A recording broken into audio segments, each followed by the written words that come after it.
Kita akan langsung bergeser ke BNPB, Saudara, untuk memantau laporan dari gugus tugas COVID-19. Kunci kita dalam upaya untuk mencegah dan mengendalikan penyakit ini. Kita tahu bahwa penyakit ini adalah penyakit menular. Artinya akan menular dari orang yang sakit, yang kita sebut sebagai sumber, kepada orang lain yang kemudian rentan. Ini yang kemudian kita sebut sebagai orang yang rentan. Manakala mekanisme transformasi penyakit dari sumber kepada orang yang sakit ini masih berlangsung terus, maka kita akan tahu bahwa penularan akan berjalan terus. Oleh karena itu, yang sakit inilah yang harus kita lakukan pemisahan, kita pisah. Kita pisah, ya. Namanya kalau di dalam istilah penyakit itu kita karantina. Atau bahasa yang lebih halus lagi kita sebutkan kita isolasi, gitu ya. Ini dalam rangka untuk memisahkan antara sumber penyakitnya, faktor manusia yang membawa ini, dengan masyarakat sekitarnya yang kita yakini rentan. Jadi kalau berbicara tentang isolasi, berarti kita memisahkan sumber penyakit dari masyarakat lain. Ini intinya seperti itu sebenarnya. Jadi siapa saja sih Pak yang harusnya mengisolasi dirinya sendiri Pak? Ya, yang pasti adalah orang yang sakit. Orang yang sakit ini bisa kita dapatkan dengan dua cara. Satu, pasti sakit, manakala kemudian dari pemeriksaan swab kita temukan virusnya. Berarti dia sakit. Artinya dia pasti menular. Kemudian yang kedua, yang mungkin sakit, yaitu orang yang dari pemeriksaan rapid test itu hasilnya positif. Maka kita katakan mungkin dia sakit, atau kita yakini dia kemungkinan besar sakit. Atau yang ketiga, orang yang dengan keluhan, saya kok ada keluhan seperti COVID ya, yaitu paling sering adalah panas, disertai batuk, kemudian nafas yang tidak nyaman gitu ya. Itu kita anggap sebagai orang yang mungkin sakit. Nah, yang paling banyak ini adalah orang yang tanpa keluhan. Ini yang kita harus hati-hati betul. Oleh karena itu, di dalam kondisi sekarang ini, sebaiknya begitu ada keluhan, sudahlah langsung kita nyatakan bahwa dia sebaiknya melakukan isolasi diri. Isolasi diri tidak dimaknai mengasingkan diri, ini yang beda. Karena isolasi ini adalah sifatnya isolasi fisik. Bukan isolasi sosial yang kemudian dikucilkan, kemudian diasingkan, tidak seperti itu. Baik Pak, cuma ada kira-kira protokol apa Pak? Misalnya saya pengen mengisolasi mandiri diri saya sendiri, kemudian saya tidak boleh kontak dong dengan anggota keluarga saya yang lainnya. Nah bagaimana misalnya saya minta makan Pak? Boleh nggak saya GoFood misalnya Pak? Atau ada aturan seperti di penjara misalnya yang mengantarkan makan cukup sampai pintu saja atau bagaimana Pak? Karena saya katakan tadi isolasi ini adalah dalam konteks untuk menjaga adanya kontak fisik dekat. Kita tahu bahwa penyakit ini kan menularnya melalui droplet, percikan ludah yang kecil-kecil yang keluar dari orang yang sakit pada saat dia batuk, pada saat dia bersin, pada saat dia berbicara ke sekitar. Itu bisa menjangkau jarak sampai 1,5 meter lah kalau kita mau aman. Artinya kalau tidak ingin terpapar ini mestinya lebih dari 1,5 meter. Kita lebih gampang 2 meter gitu ya. Nah, di 2 meter lah inilah yang menjadi jarak. Oleh karena itu kalau kemudian misalnya saya merasa bahwa harus mengisolasi diri, saya bisa berada di tengah-tengah keluarga saya, tetapi harus menjaga kontak fisiknya tidak boleh kurang dari 2 meter dengan semua anggota keluarga yang di situ. Itu yang pertama. Kemudian yang kedua, saya harus pakai masker terus supaya percikan-percikan ludah ini droplet ketahan di masker. Jadi itu yang menjadi mutlak. Jadi bukan berarti saya tidak boleh ketemu saudara saya, tidak boleh ketemu orang tua saya, tidak boleh bicara sama anak saya. Enggak, tetap kontak sosial ada, tetapi jaraknya yang diatur. Jadi ini menjadi kunci. Jadi wajib pakai masker gitu Pak ya? Iya, harus pakai masker. Masker apa saja Pak? Mungkin masker apa saja. Baik Pak. Masker apa saja. Nah Pak Yuri, ada beberapa contoh yang sudah dilakukan oleh saudara-saudara kita, baik ada di pemerintah desa di Hitu, di Ambon, Maluku, kemudian ada saudara-saudara kita juga yang di Aceh. Mereka berinisiatif Pak, melakukan isolasi mandiri. Nah, kalau melakukan isolasi mandiri seperti itu, kira-kira kriteria bangunan apa yang bisa dipakai, kemudian fasilitasnya bagaimana Pak Juri? Ya ini bagus, tadi kita lihat di video awal ini bentuk inisiatif masyarakat. Tapi ini kan menjadi kelompok. Isolasi diri itu bisa saja tidak harus kelompok ya. Satu orang di rumahnya dengan ketentuan dia tidak kontak dekat, dia selalu menggunakan masker, dia menggunakan alat makan sendiri, dan dia tidak makan bersama-sama di dalam satu tempat dengan saudaranya yang lain. Jadi kepisah. Nah, manakala tidak memungkinkan untuk sendiri-sendiri seperti yang kita lihat di video tadi, inisiatif daerah boleh mengumpulkan mereka pada suatu tempat. Prinsipnya adalah tempatnya nyaman. Artinya yakinkan bahwa mereka bisa istirahat dengan baik, kemudian bisa dibatasi jaraknya dengan orang lain. Kemudian yang berikutnya, sarana dasar kebutuhan manusianya terpenuhi, MCK dan sebagainya. Karena kalau kemudian kita buat isolasi kelompok seperti tadi, malah menimbulkan stres, menimbulkan kesedihan. Nah ini akan berdampak pada imunitas dia nanti makin turun. Oleh karena itu terkait dengan lokasi sebaiknya dipilih bagaimana caranya mereka bisa bergembira. Ada fasilitas tadi kita lihat olahraga bersama, melakukan aktivitas bersama. Dibuat happy-happy gitu Pak ya? Iya, harus senang hati. Biar lupa dengan penyakitnya gitu Pak. Dan ini memang secara ilmu sudah diketahui bahwa perasaan gembira, perasaan tidak tertekan, perasaan tidak stres, itu sangat-sangat mempengaruhi perbaikan pada status imunitas seseorang. Artinya kalau orang itu sedih, orang itu stres, orang itu ketakutan, imunitasnya akan turun. Nah kalau imunitasnya akan turun, penyakitnya akan parah nantinya.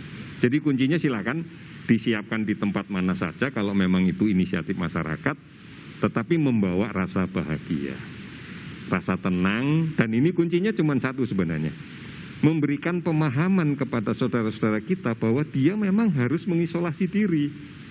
Ini kan prinsip dari komitmen kuat kita bahwa yang sakit melindungi yang sehat. Dia sadar sepenuhnya bahwa saya harus melakukan isolasi, kalau enggak nanti tanggung jawab pribadi lah Pak ya gitu ya. Iya, betul. Sehingga tidak ada merasa seperti di penjara itu. Ini yang penting. Kemudian begini Pak, jadi apa yang dilakukan oleh pemerintah desa seperti di Hitu, kemudian oleh di Janto tadi, kita perlu apresiasi Pak itu langkah-langkah inisiatif dari pemerintah itu Pak. Iya, harus diapresiasi. Ini bentuk partisipasi masyarakat yang sangat-sangat bagus, luar biasa. Kami salut dengan yang seperti itu, karena kan kita sudah menyampaikan dari awal, pemerintah sudah menyadari dari awal bahwa ini masalah bersama. Bukan hanya masalah pemerintah saja, ini masalah bersama, masalah kita bersama, masalah rakyat. Bentuk-bentuk kegiatan inisiasi dari masyarakat tadi itu membuktikan bahwa kita bisa, kita mampu gitu. Ini bagus. Kami sangat mengapresiasi ini. Jadi bisa jadi contoh buat pemerintah desa, betul. RT, RW yang ada di seluruh Indonesia gitu Pak ya. Betul. Untuk mencegah penyebaran COVID-19. Beberapa saat yang lalu saya juga mendapat berita baik, ada sekelompok ibu-ibu PKK yang kemudian bersama-sama dengan anggota PKK di sana secara massal menjahit masker kain seperti yang saya pakai ini. Dia mampu menyelesaikan 240.000 masker dalam 1 pekan dengan menggunakan bahan baku yang dia belanjakan dari dana desa dan bantuan masyarakat, dan itu dibagikan kepada masyarakatnya. Ini bentuk luar biasa menurut saya. Saya yakin manakala kemudian teman-teman kita yang melakukan isolasi secara kelompok memiliki keterampilan menjahit, kita berikan mesin, kita pinjami mesin, kita berikan kain, dia juga akan produktif untuk bisa membuat masker kain. Gitu. Ini yang menjadi penting. Kemudian Pak Yuri, kalau sudah mengisolasi mandiri tersebut tadi, kira-kira parameter keberhasilannya apa nih Pak? Yang bisa kita nyatakan bahwa itu berhasil dan tidaknya Pak? Yang pertama tentunya kita harus menggunakan waktu ya. Waktu inkubasi terpanjang yang kita yakini adalah 14 hari sebagai pedoman. Artinya isolasi mandiri ini mestinya harus melewati 14 hari. Keberhasilan 1, manakala dia tanpa keluhan, maka sampai dengan hari terakhir dia masih tetap sehat tanpa keluhan dan vitalitasnya bagus. Apabila awalnya ada keluhan dikit, misalnya awalnya dia agak panas, batuk, sembuh. Kalau kemudian ada keluhan disertai sesak dan sebagainya, dengan kondisi isolasi mandiri yang seperti itu, tentunya isolasi mandiri tetap diawasi petugas kesehatan ya. Sampai dengan hari terakhir menjadi tanpa keluhan, berarti itu berhasil di dalam konteks isolasi diri. Nah, kalau sudah isolasi mandiri 14 hari tadi Pak, kemudian tidak ada gejala apa-apa, apakah saya boleh berinteraksi dengan orang luar atau bertemu dengan kerabat keluarga yang lainnya? Yang pertama kali harus dilakukan di dalam isolasi diri ini adalah kontrol. Oleh karena itu siapapun yang melaksanakan isolasi diri pasti dalam kontrol petugas kesehatan. Nanti 14 hari kalau sudah selesai tentunya akan dilakukan pemeriksaan ulang. Kita berharap bisa dilakukan pemeriksaan dengan cara molekuler, dengan PCR. Kalau sudah negatif, ya berarti sudah betul-betul negatif, tidak ada masalah untuk dia. Tetapi tetap bukan berarti kalau saya sudah negatif maka saya tidak menjaga diri dengan memperhatikan jarak dengan orang lain. Tetap ini kan pandemi yang bisa berlangsung dalam beberapa bulan. Tetapi satu sisi kita meyakini bahwa dia tidak lagi menjadi sumber penularan, itu yang menjadi penting. Itu. Ini yang penting. Nah tadi kan Pak Yuri bilang setelah 14 hari nanti setelah akan dicek negatif, misalnya dia baru bisa untuk bergaul. Kemudian pertanyaan Pak, kalau sudah isolasi mandiri 14 hari dan kita menginginkan pengecekan tadi Pak, kemana Pak nih masyarakat harus lapor? Oleh karena itu setiap upaya melaksanakan isolasi mandiri selalu dilaporkan ke puskesmas. Puskesmas tempat. Iya, puskesmas. Seperti tadi saya yakin petugas puskesmas juga tahu. Iya. Karena petugas puskesmas juga memiliki peran serta di dalam kaitan dengan monitoring. Tetapi yang lebih penting lagi di dalam 14 hari ini kita harus melakukan edukasi terus-menerus yang benar tentang COVID-19. Harapan saya, harapan kita semua setelah mereka selesai isolasi, maka mereka sudah memiliki pengetahuan yang cukup, yang bagus, yang benar tentang penyakit ini. Tentunya pada sisi bagaimana upaya untuk mencegahnya. Inilah yang kemudian setelah dia kembali ke keluarganya bisa menjadi peer leader ya, jadi agent of change buat masyarakat sekitarnya untuk memberikan pemahaman tentang apa sih sebenarnya COVID-19 itu. Jadi bukan hanya sekedar kita lakukan monitoring, isolasi kasus positif, tetapi juga disertai dengan edukasi yang benar. Sehingga mereka lah nanti setelah kembali ke keluarganya bisa menjelaskan ke yang lainnya tentang COVID-19 ini. Termasuk mungkin saudara-saudara kita yang sudah sembuh Pak, bisa membagikan pengalamannya kepada masyarakat yang lainnya, bagaimana kiat-kiatnya untuk sembuh, itu mungkin penting Pak, sehingga masyarakat percaya bahwa ini bisa sembuh sebenarnya Pak. Betul.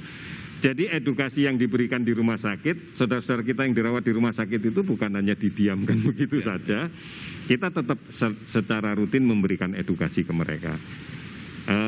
Alhamdulillah di antara mereka setelah sembuh ada yang bersedia untuk memberikan testimoni ya ke masyarakat bahwa COVID-19 ini satu, tidak perlu menjadikan kepanikan. Itu yang kuncinya. Karena penyakit ini harus dihadapi dengan cara yang benar dan serius. Tidak boleh panik, tapi nggak boleh kemudian main-main. Nggak boleh kemudian sembrono gitu ya. Atau meremehkan, itu nggak boleh. Ini penyakit ini serius, tetapi nggak usah panik. Karena pada hakikatnya ini penyakit yang bisa disembuhkan. Bisa disembuhkan Pak ya? Bisa disembuhkan, data dunia mengatakan lebih banyak yang sembuh kan? Baik, nah ini. Jadi itu yang harus kita yakini, bahwa penyakit ini bisa disembuhkan. Bisa disembuhkan. Sehingga masyarakat memiliki kepercayaan diri. Tidak perlu panik, tetapi jangan sembrono. Itu kuncinya. Ya. Tidak perlu panik, tetapi jangan sembrono. Jangan sembrono. Kemudian gini Pak Yuri, pemerintah kan sudah menghimbau masyarakat untuk stay at home, tinggal di rumah. Kemudian himbauan untuk tidak mudik Pak. Tetapi kan memang ada saudara-saudara kita yang sudah terlanjur mudik nih Pak. Kira-kira apa sih Pak yang protokol atau SOP yang harus dilakukan oleh masyarakat yang sudah terlanjur mudik tadi Pak? Kan mungkin tidak akan enak juga misalnya dia merasa ketika saya kembali kok saya tidak bisa ketemu keluarga saya. Nah kira-kira gimana ini Pak? Tetap bahwa siapapun kalau kemudian melakukan, ya terpaksa harus melakukan bepergian gitu ya. Terpaksa harus melakukan bepergian, maka tetap yang harus dilakukan yang pertama adalah jaga jarak di dalam berkomunikasi. Silakan kalau sudah ada di rumah, di kampung, jaga jarak.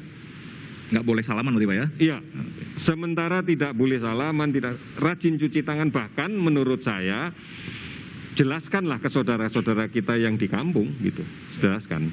Oleh karena itu selalu kami katakan bahwa risikonya terlalu tinggi kalau kita harus bepergian dalam situasi yang seperti ini. Karena kita tidak hanya berbicara bagaimana saya di rumah di Jakarta misalnya, kemudian saya katakan pindah kampung ke Jawa Timur sampai di sana. Ada perjalanan panjang yang kita lakukan, yang sangat mungkin akan ketemu dengan banyak orang, dengan berbagai situasi. Inilah yang kemudian memunculkan risiko-risiko yang lebih besar.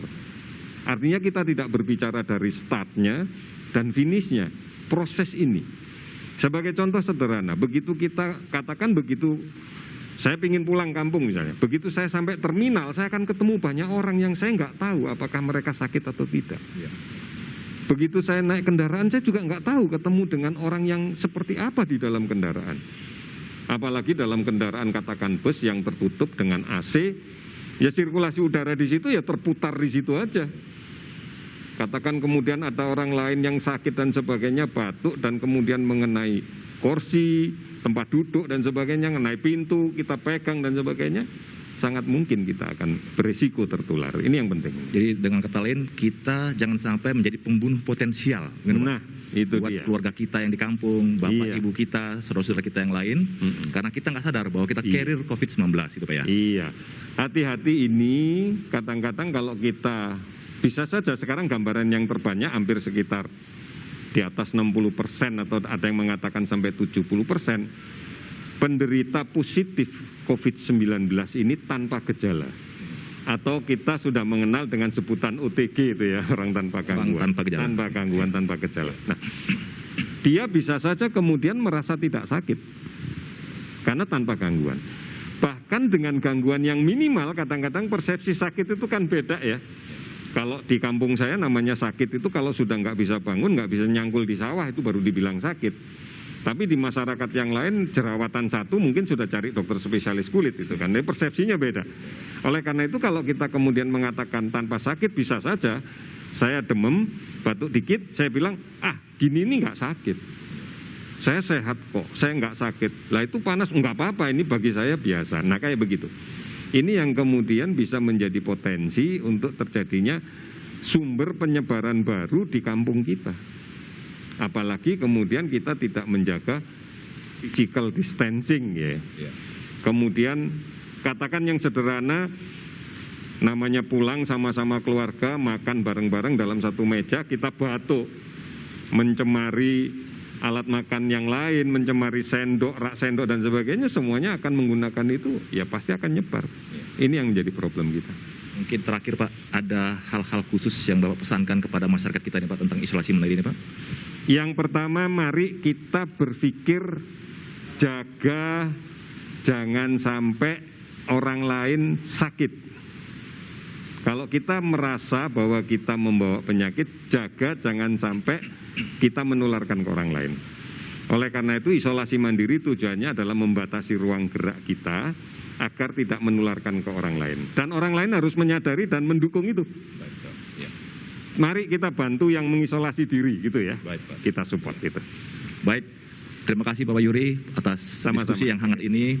Demikian tadi para pemirsa sekalian, perbincangan kami dengan juru bicara pemerintah bidang penanganan COVID-19, Bapak Dr. Ahmad Yuryanto. Sekali lagi kami berpesan kepada saudara-saudara sekalian untuk mematuhi cuci tangan, physical distancing 1-2 meter, dan ketika bersin menutup dengan siku bagian dalam, serta selalu pakai masker apabila memang harus keluar dari rumah. Kemudian tetaplah produktif selama di rumah, berolahraga,